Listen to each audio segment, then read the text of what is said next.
Welcome to the Jill on Money Show. It is Thursday, May 18th, and we are here trying to help you make better financial decisions. And if you've got a question, all you need to do is go to our website, jillonmoney.com, jillonmoney.com. Click the Contact Us button and let us know if you would be willing to come on the air. So easy to do. While you're on the website, sign up for the free weekly newsletter. And why not do a couple of other things, like check out the blog. The blog section does something that is really more for me than for you, but you get a little benefit of it. When there's something going on in the universe, when there's big news, it allows me to kind of do a deep dive, think about it.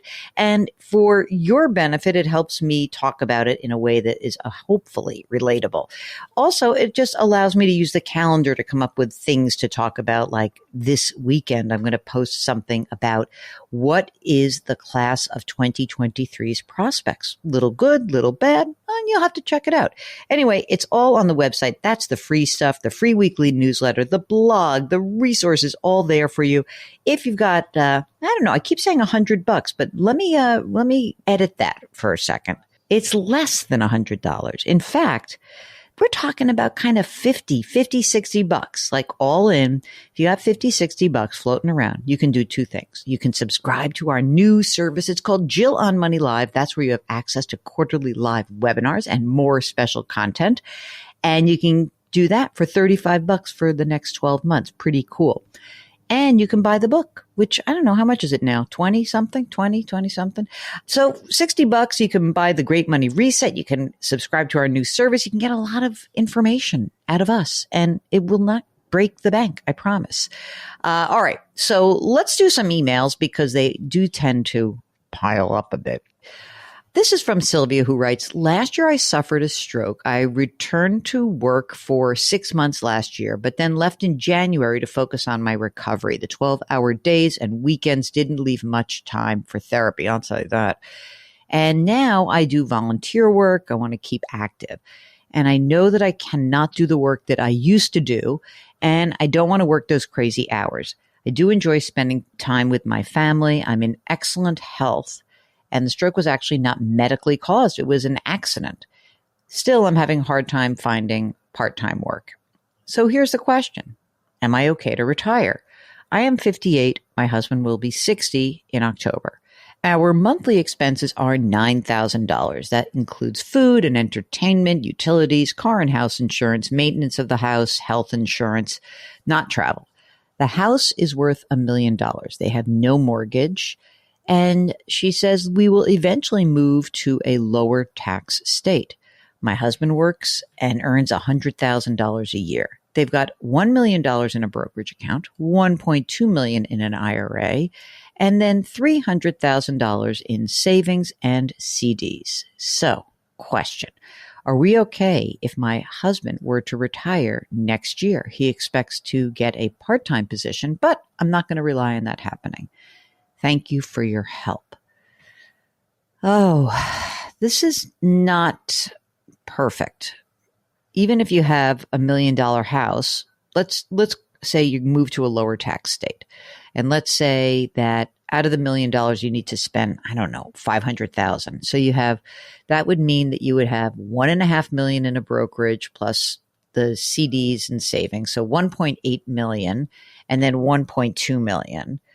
I don't think that's enough to generate $9,000 a month for the rest of your lives. I hate to say this, Mark. This makes me seem very awful. So what's the answer here? I guess, could you reduce the monthly expenses? I mean, and they don't even have travel in there. So we had $1.8 million in non-qualified or taxable. $1.2 million is the IRA, but really that $1.2 million, it's really not 1.2. Let's say after tax, it's probably 800, right?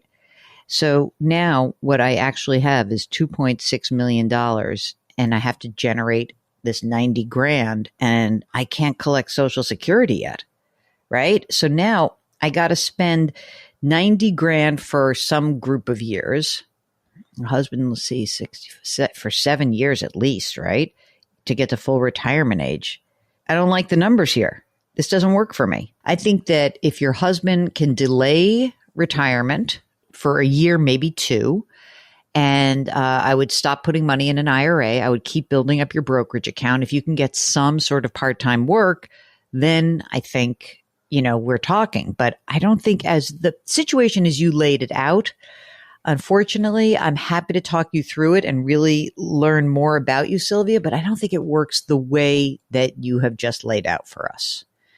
All right. This is Lon, who says, my CPA reports that I have a net $89,000 loss in the stock market in 2022. $3,000 in losses, I know, are the maximum that can be carried over each year to offset gains in 2023, which leaves $86,000 of losses that can be used to offset gains for 23.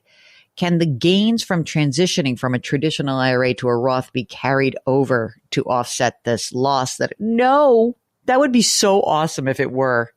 That would be like the most fun thing. You could like harvest losses and then do a total redo of your, like you basically convert as much of your IRA into Roth to get rid of that tax loss. But here's how it works. These are two different kinds of taxes. You have a loss in the stock market of $89,000 that is capital gains or a capital loss. You can only use those gains or losses against one another. So you can use a loss against a loss, and then you can use 3,000 against ordinary income. But when you actually convert from a traditional to a Roth, it's all ordinary income. So it's a great idea, but no, can't do it. Can't do it. Sorry. Got to wait till you're in a lower tax bracket. Maybe that's the way to do it. Hey, let's do a little Roth conversation from Caleb.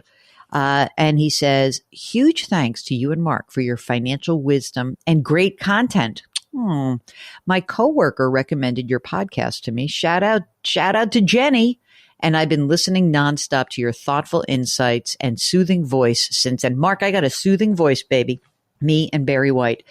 My company provides both a traditional and a Roth 401k. My question for you is whether I should contribute to a traditional 401k, Roth 401k, or mix of both. A little background. I'm 31, single, live in San Francisco. I'm renting $1,000 a month. What could you be renting? I have no major debts. I make about $80,000 a year. I'm on track to max out my traditional 401k. And he's got 44 grand in a 401k, 33 in a Roth IRA, and an HSA with $7,700. I also put $1,100 a month into a taxable investment account, which has, Mark, $150,000, 31 years old. Not bad. Caleb also invests any extra cash that he doesn't spend for the month. I have about 15 grand in cash and high yield savings. Thank you for considering my situation, my question. I've been listening to your old episodes and the interview you had with Ed Slott, tax prep tips of 2017, Mark, inspired me to look into my 401k and send you my first question. Next time I'm going to come on the show live. Grit, growth, grace, Caleb. Oh, Caleb, thank you very much. First of all, you're doing great. You're kicking ass, 31 years old, right? Caleb, I think because of your age and where you are tax bracket wise, I know that California is a high tax state, but I think it makes a lot of sense for you to be using the Roth 401k. And I think the real reason is that chances are you're going to earn more in the future. You'll be paying taxes at the 22% bracket. You can afford this. So I would be maxing out your Roth 401k, and you can then use all the additional money that you have that's, see how your cash flow feels, but you may not be able to put $1,100 into a taxable account. Maybe it'll be $800, but let's see. You're great. You're in terrific shape. As far as we're concerned, you are like the poster child for a Roth. So let's get that going. All right, here's our last question for the day. Oh boy. Mark, this is from Julie. Subject, combining money after marriage. Okay, Julie says, my partner and I are getting married in a couple of weeks. And after we get married, we're planning to combine our accounts and our money. Of course, we immediately plan to update our estate documents and update our beneficiary information. I am looking for advice regarding the best way to combine accounts and handle joint finances. We each have our own brokerage accounts. Mine is in Vanguard, his through Fidelity.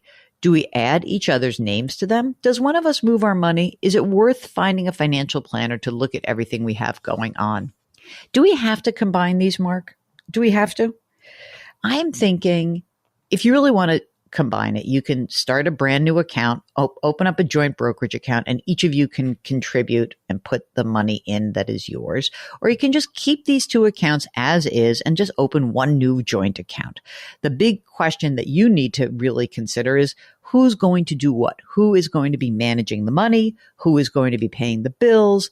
These are the things that I would consider to be sort of the bigger issues that you should be considering.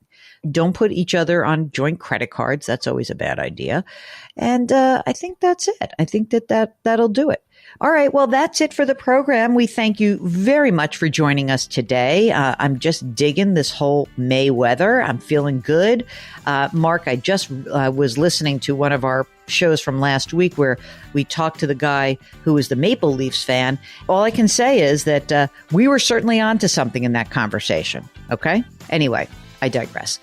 If you would like to come on the show, just go to JillOnMoney.com, click the Contact Us button, and don't forget to check the box to come on the air with us. Of course, we do our email episodes from time to time, so we're happy to get your notes, and we will answer them as quickly as we possibly can. Don't forget to leave us a rating and review on Apple and lift someone up. Change your work, change your wealth, change your life. Thank you for listening. We'll talk to you tomorrow.